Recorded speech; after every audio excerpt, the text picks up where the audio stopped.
नमस्कार, आप देख रहे हैं JNP 24 न्यूज। मैं गोल्डन कुमार सिंह। आज के प्रोग्राम में आपको जिस मेहमान से मिलाने जा रहे हैं वह है यूपी बाराबंकी के निवर्तमान सांसद बीजेपी उपेंद्र सिंह रावत। सीधी बात में उनसे पूछे गए सवाल और बेबाकी से सांसद उपेंद्र रावत द्वारा दिए गए जवाब के कुछ अंश इस प्रकार हैं, आप भी देखिए।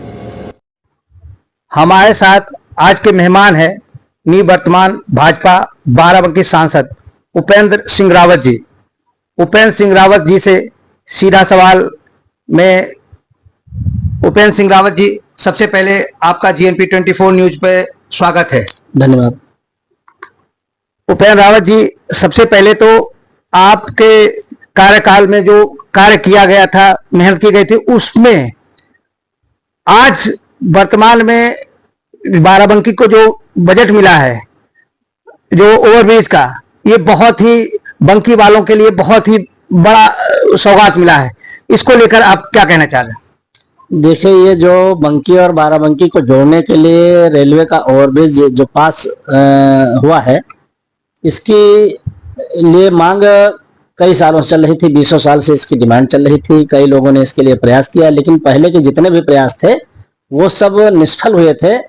कारण ये था कि टेक्निकल टीम ने वो सारे के सारे प्रोजेक्ट रिजेक्ट कर दिए थे। उनका ये कहना था कि बहुत ही तीव्र मोड़ है, इसलिए पुल का निर्माण इस पर नहीं संभव है। तो हमने बाद में जब इस मुद्दे को उठाया तो हमने कहा कि अगर पुल का निर्माण संभव नहीं है तो अंडरपास बनाया जाए। अंडरपास पर जब तैयारी शुरू हुई, इसकी नाप जोख हुई, तो बंकी की साइड के जितने भी मकान थे उनके सबके दरवाजे बंद हो रहे थे, लिहाजा अंडरपास भी ठंडे बस्ते में चला गया। 2019 में जब मैं सांसद बना तो मैंने इसको लोकसभा में उठाया। लोकसभा से माननीय रेल मंत्री जी ने प्रदेश की सरकार से इसके लिए सहमति मांगी थी। वो सहमति पत्र जब तक यहाँ से जाता उसके पहले हम धन्यवाद देंगे अपने यशस्वी प्रधानमंत्री और रेल मंत्री जी को। उन्होंने कानून में परिवर्तन करके ये कानून बना दिया कि अगर जरूरी रेलवे ओवरब्रिज है तो रेलवे अपने पैसे से पूरा का पूरा ओवरब्रिज बना सकती है, जबकि पहले ये कानून था कि 70% रेलवे मंत्रालय देता था और 30% बजट स्टेट गवर्नमेंट देती थी। तो जब ये हुआ कि रेलवे मंत्रालय पूरा का पूरा बना सकता है, उसके बाद में फिर से प्रक्रिया इसकी शुरू हुई उस दिशा में कि पूरा का पूरा रेलवे ओवरब्रिज जो है वो रेलवे मंत्रालय ही बनावे। उसमें ये जो समस्या सबसे बड़ी थी, जो एक रिपोर्ट लग गई थी, टेक्निकल टीम ने लगा दिया था कि यहाँ ओवरब्रिज बन ही नहीं सकता है। ये हमारे पूर्ववर्ती सांसदों के कार्यकाल में हुआ था, इसलिए ये मामला ठंडा पड़ा था। मैंने कहा, उस समय DRM थे सुरेश कुमार सप्रा जी, मैंने उनसे कहा कि टेक्निकल टीम को आप मौके पर लेकर के आइए, हम उनको बताएंगे। हमें लगता है कि जो सुझाव हम देंगे, हो सकता है संभव है कि वहां पर वो टेक्निकली रिजेक्ट ना हो, बल्कि उसको पास हो जाए और बन सकता है। तो 23 लोगों की एक टीम आई थी रेलवे स्टेशन पर, जिसमें मैं था और उस समय के DRM भी थे। मैंने जो रास्ता बताया था उस रास्ते पे जाकर के करीब 3 किलोमीटर पैदल हम लोगों ने भ्रमण करके उस रास्ते का मौका मुआयना कराया। और फिर जो टेक्निकल टीम के हेड थे उनसे जब चर्चा की गई तो उन्होंने कहा कि ये जो रास्ता दिखाया गया है इस पे संभव है कि ये बन सकता है, हम नापजोख करके इसको हम देखते हैं। तो उन्होंने जब पैमाइश की तो पता चला कि ये टेक्निकली संभव है और बन सकता है। उसका DPR बना करके मेरे सांसदीय कार्यकाल में ही भारत सरकार को भेज दिया गया था। बाद में वो वहां पर जो है बोर्ड में फाइनेंशियल स्क्रूटनी के लिए गया। फाइनेंशियल स्क्रूटनी हुई और बोर्ड में जो है वो पास होने के लिए पड़ा हुआ था। जब बोर्ड की बैठक हुई उसमें पास हो गया। मुझे उसकी सूचना मिली कि आपका जो है प्रस्ताव जो था, जो आपने तमाम प्रयास किए थे, उसका वो जो है ओवरब्रिज पास हो गया है। विपक्षी जो है वो इसका श्रेय खुद ले रहे हैं, इसको लेकर आप क्या कहेंगे?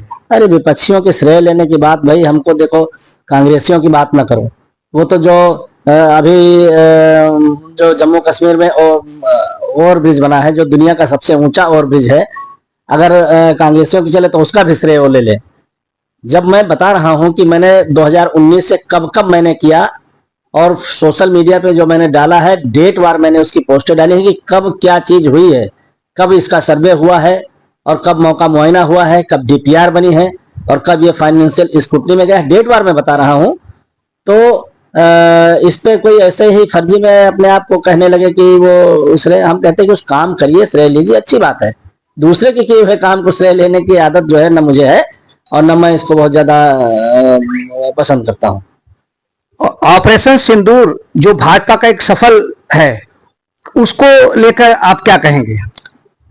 ऑपरेशन सिंदूर जो हमारे यशस्वी प्रधानमंत्री आदरणीय मोदी जी ने किया था, उसमें बिल्कुल स्पष्ट था कि जब पहलगाम में घटना हुई जिसमें हमारे 26 लोग हताहत हुए, मारे गए, निर्दोष लोगों को जो सैलानी हमारे थे उनको मारा गया, उस समय हमारे प्रधानमंत्री जी ने कहा था कि ये बहुत ही जघन्य अपराध है और अपराध करने वालों को हम ऐसी सजा देंगे जिसकी कल्पना उन्होंने नहीं की होगी।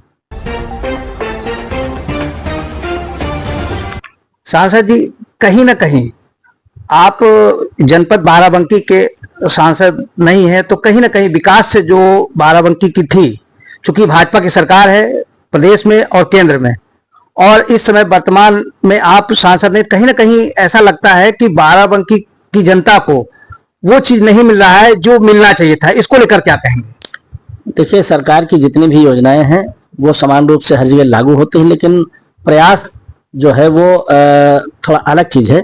प्रयास किया जाता है तो जो प्रयास करता है उस क्षेत्र को, उस वहां की जनता को थोड़ा ज्यादा लाभ मिल जाता है। ये बिल्कुल सत्य है कि जो प्रयास करेगा तो निश्चित रूप से ज्यादा लाभ अपने क्षेत्र को दिला पाएगा। जब मेरे कार्यकाल का आखिरी वर्ष था, उस वर्ष में प्रधानमंत्री ग्रामीण सड़क योजना में जो सड़कें हमारे जिले में स्वीकृत हुई थी, 350 करोड़ की लागत से बाराबंकी जनपद में 32 सड़कों का निर्माण हुआ। और जब मैं सांसद बना था उस समय भी सिर्फ 2 सड़कें बनी थी। उसके बाद में धीरे धीरे बढ़ करके 22 सड़कें मंजूर हुई, फिर 23 हुई, फिर 33 हुई और फिर 36 सड़कें लास्ट में अंतिम साल में। इस तरीके से तमाम सारी सड़कों का जाल PMGSY योजना के अंतर्गत बाराबंकी में बिछा। अब 1 साल पूरा होने वाला है। अभी देखिए, प्रधानमंत्री ग्रामीण सड़क योजना में कोई भी सड़क का निर्माण यहाँ नहीं हो रहा, क्योंकि यहाँ पैरवी नहीं की जाती है, प्रस्ताव ही नहीं भिजवा पाते हैं जनप्रतिनिधि। तो जब प्रस्ताव नहीं जाता है तो सरकार से पैसा नहीं आता है, तो वो जो है विकास तो बाधित हो ही रहा। अगला चुनाव लड़ेंगे कि नहीं लड़ेंगे? हम राजनीति करते हैं तो राजनीति में कोई खाली इधर उधर पैदल भागने के लिए थोड़े करते हैं, चुनाव लड़ने के लिए ही करते हैं। लेकिन चुनाव लड़ना या न चुनाव लड़ाना या न लड़ाना ये पार्टी का विषय है। पार्टी चुनाव लड़ाएगी तो लड़ेंगे और पार्टी जो भी निर्णय लेगी वो हम उसको स्वीकार करेंगे। हमारे चैनल के माध्यम से आप जनता को क्या संदेश देंगे?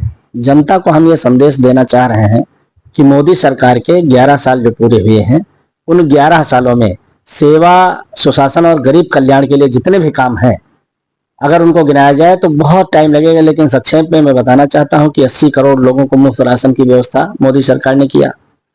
देश के 40% लोगों को आयुष्मान कार्ड बना करके उनको 5 लाख रुपए तक का फ्री इलाज करने की व्यवस्था की। बाकी के जो बच्चे लोग हैं उनके लिए भी प्रधानमंत्री राहत कोष और मुख्यमंत्री राहत कोष से भी रास्ते उनके लिए खुले हैं।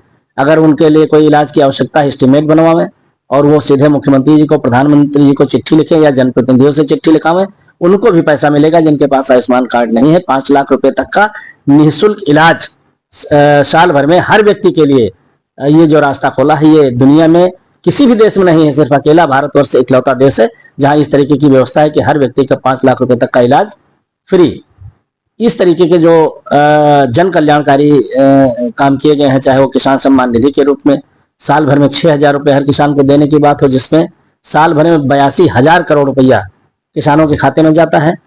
तो इस तरीके के जो काम है और ये विकास का काम है। इसके अलावा अगर देश की रक्षा और सुरक्षा को देखें तो आज हमारी सेनाएं इतनी सशक्त हो गई, इतनी मजबूत हो गई हैं कि वो अपने आप की सुरक्षा करने के साथ साथ अगर दूसरा कोई आदमी हमको आंख दिखाता है तो उसकी आंख निकालने की भी सामर्थ्य हमारी सेनाओं में है।